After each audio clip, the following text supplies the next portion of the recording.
मध्य प्रदेश में होने वाले विधानसभा चुनाव को लेकर जहां कांग्रेस और भाजपा ने अपनी तैयारी शुरू कर दी है। चुनाव की तैयारियों को लेकर हमारे बालाघाट सहयोगी फिरोज डोंगरे ने लांजी विधायक हिना कांवरे से खास बातचीत की, जिसमें उन्होंने 15 महीने की कांग्रेस सरकार की जमकर तारीफ की। वहीं सत्ता पक्ष भाजपा पर जमकर बरसती नजर आई। नमस्कार, स्वागत है आपका खास मुलाकात में। और आज हमारे साथ बालाघाट जिले के लांजी विधानसभा क्षेत्र से युवा विधायक हिना कांवरे जी हमारे साथ में हैं। यह दूसरी बार विधायक बने हैं और राजनीतिक पारिवारिक राजनीतिक विरासत को आगे बढ़ा रहे हैं। आपको बता दूं कि इनके पिताजी स्वर्गीय लिखेराम कांवरे जी कैबिनेट में मंत्री रहे हैं, माताजी विधायक रह चुकी है। बहुत बहुत स्वागत है हिना जी हमारे इस कार्यक्रम में। मेरा पहला सवाल है हिना जी आपसे कि जनता ने आपको दूसरी बार चुना है, बड़ा भरोसा करती है जनता आपके ऊपर, ऐसा माना जा सकता है। और इतनी बड़े दायित्व आपके ऊपर सौंपा है, तो आप इसे कैसे निभा रहे हैं? जब मैंने पहली बार 2013 में चुनाव लड़ा था, उस समय लांजी की जनता ने केवल एक विश्वास था उनको कि हिना कांवरे लिखीराम कांवरे जी की बेटी है और जिस तरीके से लिखीराम कांवरे जी काम करते थे, हिना कांवरे जी भी वैसा ही काम करेगी। और उसी विश्वास पर मुझे जनता ने पहली बार लांजी क्षेत्र का प्रतिनिधित्व करने का मौका दिया और उनके विश्वास पर खरा उतरने का मैंने पूरा प्रयास किया। उसी का प्रतिफल था कि 2018 में दोबारा लांजी की जनता ने मुझ पर विश्वास किया। तो काम ही सबसे बड़ा आधार है और विश्वास। जैसे माना जाता है कि राजनीति एक शतरंज है और बहुत सारी चुनौतियां आती हैं, और ऊपर से महिलाओं के लिए हो तो ज़्यादा तकलीफ है। तो आप इसके बारे में क्या कहना चाहेंगे? नहीं, ऐसा कुछ नहीं है कि महिलाओं के लिए स्पेशल कोई तकलीफें आती हैं।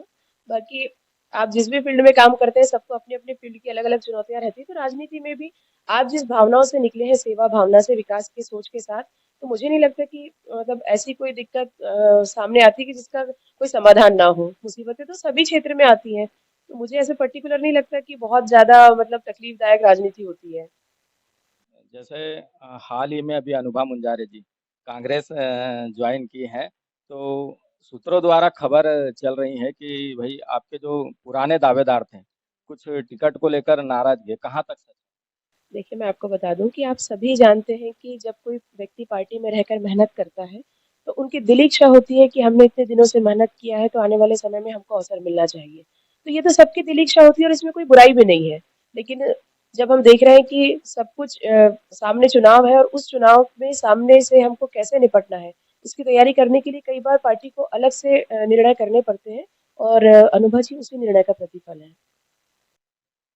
हिना जी, जैसे देखते हैं 2018 का चुनाव और दो आगामी 2023 का चुनाव है, तो कांग्रेस आगामी 2023 के चुनाव के लिए क्या प्रयास करेगी कि जनता उनके साथ जुड़े? देखिए, हमारे नेता आदरणीय कमलनाथ जी जो मध्य प्रदेश कांग्रेस कमेटी के अभी वर्तमान में अध्यक्ष हैं और पूर्व मुख्यमंत्री हमारे मध्य प्रदेश के हैं। 15 महीनों का जो उनका कार्यकाल रहा है और उनके ऊपर मध्य प्रदेश की जनता को एक विश्वास है। कांग्रेस के लीडर्स को तो है लेकिन मध्य प्रदेश की जनता को एक विश्वास है और उसी के दम पर आने वाले दिनों में हमको पूरा विश्वास है कि पूर्ण बहुमत के साथ कांग्रेस की सरकार बनेगी और कमलनाथ जी को पूरे 5 साल काम करने का मौका मध्य प्रदेश की जनता देगी। क्योंकि इस बात की तकलीफ हमने महसूस की है जनता के अंदर की कमलनाथ जी के लिए को जब 5 साल के लिए जनता ने चुना था, लेकिन उनको चाहे जिस भी कारण से सत्ता से बाहर जाना पड़ा, लेकिन 15 महीने ही काम करने मिला। तो ये इस बात का दर्द पब्लिक में है और वो मौका पब्लिक उनको देना चाहती है। जैसे विपक्ष की बात करें, तो उन्होंने अभी एक योजना निकाली थी, लाडली बहना योजना।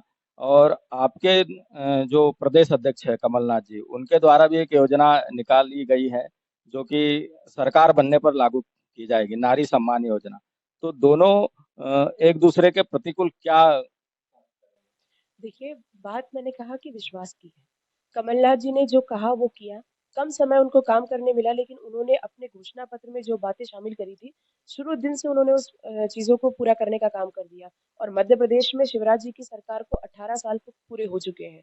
उन 18 सालों में वो अभी तक वो बातें पूरी नहीं कर पाए जिन्होंने उन्होंने मंच से घोषणा करी थी। मैं आपको पिछला उदाहरण दे देती हूँ कि वो हमेशा कांग्रेस के ऊपर ब्लेम करते हैं। लेकिन जब 2018 में दृष्टि पत्र आया था भारतीय जनता पार्टी का चुनाव के जस्ट पहले, उस दृष्टि पत्र में एक सामान्य सी बात थी कि भई जिनका 12th में 75% बनेगा जिन बच्चियों का, उन बच्चियों को सरकार की तरफ से स्कूटी दी जाएगी ताकि वो आगे कॉलेज की पढ़ाई कर सकें।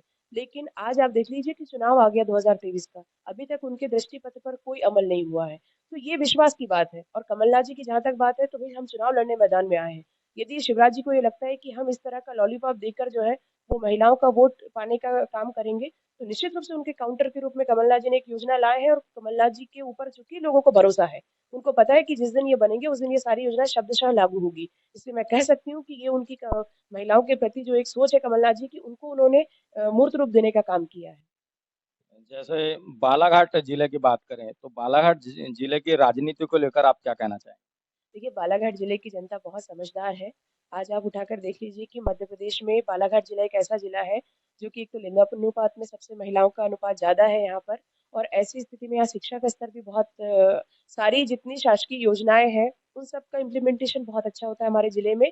और यहाँ के लोग भी बहुत जागरूक हैं, अफ़वाहों पर कभी विश्वास नहीं करते। आप देख लीजिए कि पिछली बार भी मध्य प्रदेश में जब विधानसभा के चुनाव हुए थे, तो बालाघाट जिले की 6 सीटों में लगभग 4 सीट हम वारासिनी को भी यही मानते हैं कि वहाँ पर भी कांग्रेस के कार्यकर्ताओं ने प्रदीप जायसवाल जी को चुनाव जिताया था। तो 4 सीटें कांग्रेस जीत कर गई थी और 2 बीजेपी को गई थी। तो हमको पूरा विश्वास है कि आने वाले समय में भी 6 की 6 सीटें कांग्रेस यहाँ से जीतेगी। जैसा कि आपने प्रदीप जायसवाल जी का जिक्र किया है, तो अभी जैसे उनका एक बयान आया था कमलनाथ जी के ऊपर, तो उस बारे में आप क्या कहना चाहेंगे? देखिए, कमलनाथ जी ने उनके बारे में स्पष्ट बातें कर दी है, तो इसलिए मुझे नहीं लगता कि कोई कमेंट मुझे करना चाहिए। जैसे आप जानते हैं बालाघाट जिला एक कृषि प्रधान जिला है और यहाँ पे पूर्णतः किसान रहते हैं और पूरी जनता यहाँ पर कृषि पर निर्भर है। तो इस समय भीषण गर्मी चल रही है। तो इस भीषण गर्मी में कहीं भी आप देखिए कि बिजली और पानी की दिक्कतें बहुत ज़्यादा तर देखने को मिलती हैं। इसमें क्या प्रयास रहे हैं आपके? देखिए, मैंने अपने क्षेत्र में जब भी मेरे पास कोई सूचना आती है किसी भी तरह की, तो हमने पूरी कोशिश की। एक तो अभी नल जल योजना के काम चल रहे हैं, कहीं भी अगर पानी की दिक्कत है, हैंडपंप सूख गए हैं, तो हमारे गाँव वाले सीधे मुझे अप्रोच करते हैं और उनकी समस्या को पूरा करने का मैं तुरंत प्रयास करती हूँ। और जो दिक्कतें हमारे यहाँ, आपने एक बात कही कि कृषि प्रधान हमारा जिला है। निश्चित रूप से आपको बता दूँ कि जब वारासिनी में कमलनाथ जी आए थे, और सबको मालूम है कि गर्मी में रबी की फसल में हमारे जिले के लोग धान लगाते हैं। तो वारासिनी में कमलनाथ जी ने मंच से इस बात को डिक्लेयर किया और उन्होंने अभी जो लामटा की सभा में भी इस बात को रिपीट किया कि रबी में बालाघाट जिले के लोग धान उगाते हैं। सरकारी मूल्य पर खरीदी हम धान की चालू करवाएंगे जब कांग्रेस की गवर्नमेंट आएगी रबी की, क्योंकि बगल में हमारे महाराष्ट्र है, वहां पर रबी की खरीदी समर्थन मूल्य पे करती है धान की सरकार वहां की। लेकिन मध्य प्रदेश की सरकार नहीं करती है। तो इस बात का दुख हमारे यहाँ के किसानों को है। और आने वाले समय में मध्य प्रदेश में कांग्रेस की सरकार बनेगी तो रबी की समर्थन मूल्य पे धान की खरीदी होगी। जैसे कि माना जाता है कि जो कटंगी और वारासिवनी और जो बैहर परसवाड़ा की जो सीटें हैं, तो इसके लिए कोई दावेदार आपके जो सामने आए हैं, तो क्या इसमें से चुनाव हो चुका है? नहीं, अभी ऐसा कोई तय नहीं है। हालाँकि कटंगी की जहाँ तक आपने बात की, तो वहाँ हमारे वर्तमान विधायक हैं कांग्रेस के आदरणीय रामलाल सहारे जी। वारासिनी की जहाँ तक बात है, तो वारासिनी में सभी हमारे कार्यकर्ता मिलकर काम कर रहे हैं और उनसे सहमति लेकर ही वहाँ पर उम्मीदवार तय करेंगे। हिना जी, मेरा अंतिम सवाल है कि आगामी चुनाव, जो आगामी 2023 का चुनाव है, इसमें प्रमुख भूमिका आपकी क्या रहेगी? देखिए, मेरी भूमिका एक कांग्रेस के कार्यकर्ता की जो होती है वो रहेगी, और जो अपेक्षाएँ कमलनाथ जी को बालाघाट जिले की जनता से है, बस मैं यही काम करूँगी कि जो अपेक्षाएँ कमलनाथ जी को है, उस पर खरा उतरने का पूरा प्रयास करेंगे। जितना हमसे हो सकेगा पार्टी जो जवाबदारी देगी, जो ज़िम्मेदारी आदरणीय कमलनाथ जी हमारे अध्यक्ष हैं मध्य प्रदेश कांग्रेस के, उनकी तरफ से जो जवाबदारी मिलेगी उसको मैं पूर्ण रूप से पूरा करूँगी। छोटा-सा सवाल है हिना जी, आप जैसे सोशल मीडिया पर बहुत कम देखने को मिलते हैं। क्या कहना चाहेंगे? मैं एक्चुअली शुरू से ही मेरा फ़ोकस रहा है, मैं फ़ील्ड की लीडर रही हूँ। तो मैं हमेशा कोशिश करती हूँ कि मैं मतलब काम करूँ और उसका प्रचार हमारे लोग करें, मेरे थ्रू ना हो, हमारे जो कार्यकर्ता हैं या हमारे जो जनता है, उनके माध्यम से हो। इसलिए मैं बहुत कुछ ऐसी जानकारियाँ होती हैं जो मेरे द्वारा ही जनता को दी जाना आवश्यक होती है, तो उसी को मैं सोशल मीडिया पर डालती हूँ। अदरवाइज़ मैं कोशिश करती हूँ कि ये सारी चीज़ें जो है हमारी जनता के बीच होता रहे। आप देख रहे होंगे कि मेरे क्षेत्र में आपने घूमा भी होगा कि मेरे फ्लैक्स आपको कहीं नहीं दिखाई देंगे, कहीं कुछ नहीं समझ में आएगा, क्योंकि हमारे कार्यकर्ताओं को पता है कि हमारी विधायक काम पर विश्वास करती है। बाकी सब जो प्रचार है वो हमारे कार्यकर्ता स्वयं अच्छे से जानते हैं, और लांजी की जनता को मेरी कार्यप्रणाली पता है, मेरे काम करने का तरीका पता है, इसलिए वो उनको इस बात से कोई फर्क नहीं पड़ता कि हमारी मैडम सोशल मीडिया पर कितनी एक्टिव, उनको पता है कि फील्ड पे बहुत एक्टिव है।